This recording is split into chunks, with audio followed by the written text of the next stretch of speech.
Hello friends. आप screen पे देख रहे हैं, कुछ शब्द आपके सामने हैं और अगर आपके पास विजन है तो साफ दिख रहा है कि इन सारे वर्ड्स के एंड में IOR आ रहा है। क्लियर?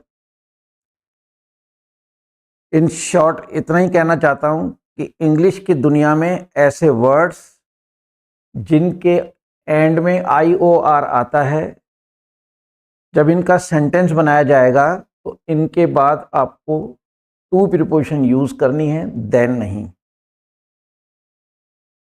लिखते समय, बोलते समय आपको ध्यान रखना है।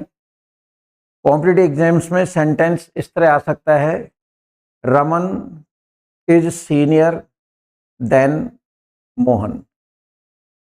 Raman is senior then Mohan. अब सीनियर के बाद उन्होंने देन लगा दिया, और अगर आप एक कॉन्सेप्ट क्लियर नहीं है, आप उसको सही कर दोगे, गलत हो जाएगा। याद रखें, कोई भी ऐसा इंग्लिश का वर्ड जिसके एंड में IOR आता है, उनके बाद अक्सर टू प्रीपोजिशन यूज की जाएगी, ना कि देन। एक चीज, लेकिन अपवाद के अंदर भी अपवाद होते हैं। एक्सेप्शन पढ़ा रहे हैं, एक्सेप्शन के अंदर भी एक्सेप्शन होते हैं।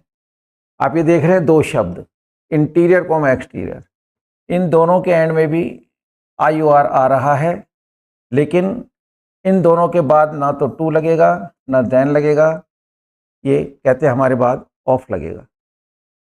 इसको यूं कह दूं कि ये दोनों दादा टाइप आदमी हैं। ये कह रहे हैं कुछ नहीं, क्योंकि अक्सर इन शब्दों के बाद टू आएगा। वैसे हम दो चीज़ों की तुलना करते हैं तो देन आता है, right. Ram is taller than Mohan, तो देन लगाते हैं, लेकिन इन शब्दों के बाद आपको टू लगाना है, क्योंकि इनके एंड में IOR आ रहा है।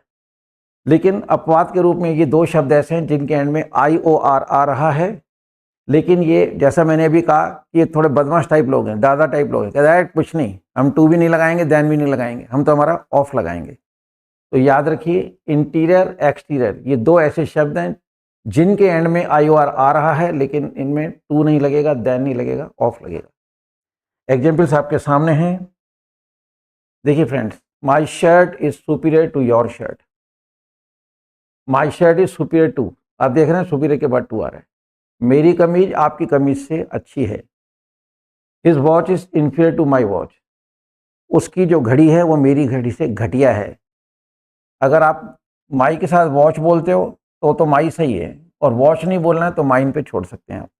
इस स्टैंडर्ड को यूं भी बोल सकते हैं, his watch is inferior to mine. Mine के बाद फिर वॉच लगाने की आवश्यकता नहीं रहती है। Clear?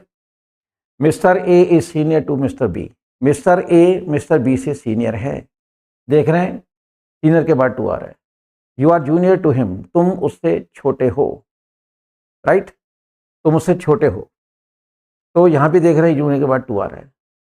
She completed the assignment period to the deadline.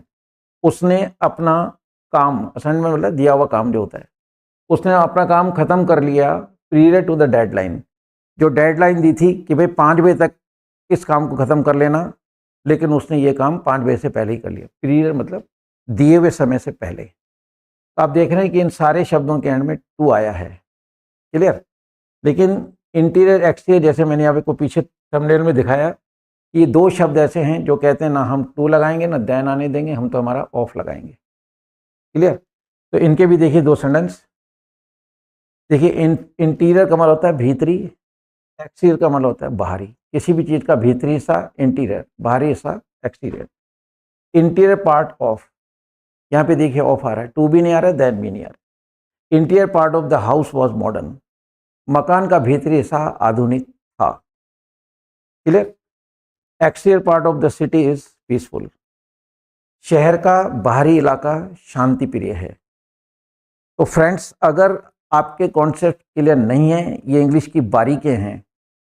I am trying my best to clear your concept so that whenever you appear in the competitive exams, और वहाँ अगर आपको इंग्लिश का पोर्शन सॉल्व करना है तो इतनी बारीकी से आपको स्टडी करनी पड़ेगी। You have to keep the things in the mind.